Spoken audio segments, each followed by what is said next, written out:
नमस्कार. आज मी एक सगळ्यात महत्त्वाचा प्रश्न घेणार आहे, जो मी मागच्या आठवड्यात 2 पेशंटला, माझे 2 मित्र होते, त्यांच्या अनुभवला.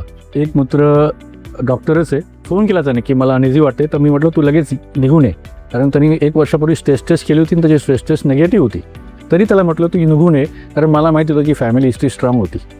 आता तो मला आला, बोला डॉक्टर कैचे मला थोडं अनइझी वाटतं. मी त्या चेहऱ्याकडे बघितलं, मला कळलं की तो बरं वाटत नाही आणि तो he is going to collapse next moment. त्याला मी धरलं, असं धरलं आणि व्हीलचेअरवर टाकून कॅज्युअल्टीत नेलं आणि इमिजिएटली त्याची म्हणजे लगेच त्याची अँजिओग्राफी केली. त्याची एक रक्तवाहिनी 100% बंद होती आणि दुसरी 90% बंद होती. आणि तो सांगत होता की डॉक्टर केचे मला काहीच त्रास होत नव्हता. आता हा जो भ्रम आहे लोकांमध्ये, मला काहीच त्रास होत नाही, हा चुकीचा आहे. भारताला शाप आहे की आपण ॲक्सेप्ट करत नाही गोष्टी. ॲक्सेप्टन्स आपल्याला नाहीच आहे. प्लीज लोकांनी लक्षात ठेवा, त्रास होतो आपल्याला, कळतो आपल्याला, पण आपण ते ॲक्सेप्ट करत नाही की हा मला त्रास तो आहे, मला होऊच शकत नाही त्रास, किंवा माझं वय नाही त्या त्रासासाठी. असं काही नाही. वय हे आता मर्यादित राहिलं नाही. कोणत्या वयात हार्ट अटॅक होऊ शकतो.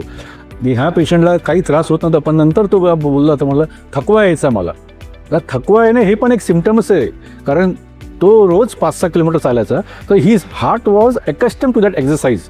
त्याच्या रक्तवाहिन्यात त्याने हार्टने त्याचं सवय लावून घेतली होती, पण त्याला थकवा यायचा आणि थकवा हा नॉर्मल नव्हता.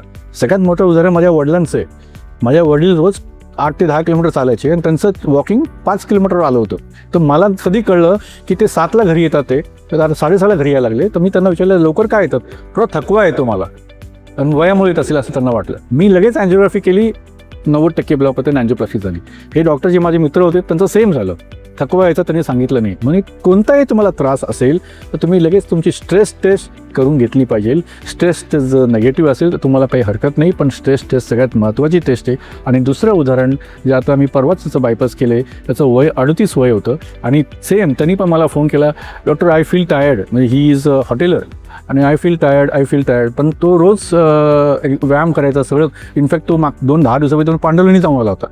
आता परत तेच सांगेल मी, his heart was used to that kind of exercise, म्हणून त्याला त्रास होत नव्हता. But when he was exerting more, he used to feel tired.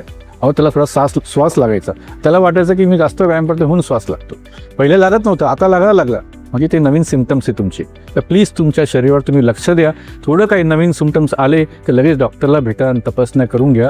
कारण अटॅक आल्यानंतर अँजिओप्लास्टी किंवा बायपास केलं त्याचा जास्त फायदा होत नाही, कारण डॅमेज झालेले स्नायू डॅमेजेस असतात, ते परत नॉर्मल होत नाही. म्हणून योग्य वेळी ट्रीटमेंट करणं खूप महत्त्वाचं आहे. योग्य वेळी तपासण्या करणं खूप महत्त्वाचं आहे. डॉक्टरला भेटणं आणि तुमची तर टेस्ट निगेटिव्ह आली तर तुम्ही आनंद माना. असं नका विचार करू की माझे पैसे वाया गेलेले. अशाच हेल्दी हार्ट टिप्ससाठी माझ्या फेसबुक पेजला आणि इंस्टाग्राम पेजला फॉलो करायला आणि शेअर करायला विसरू नका.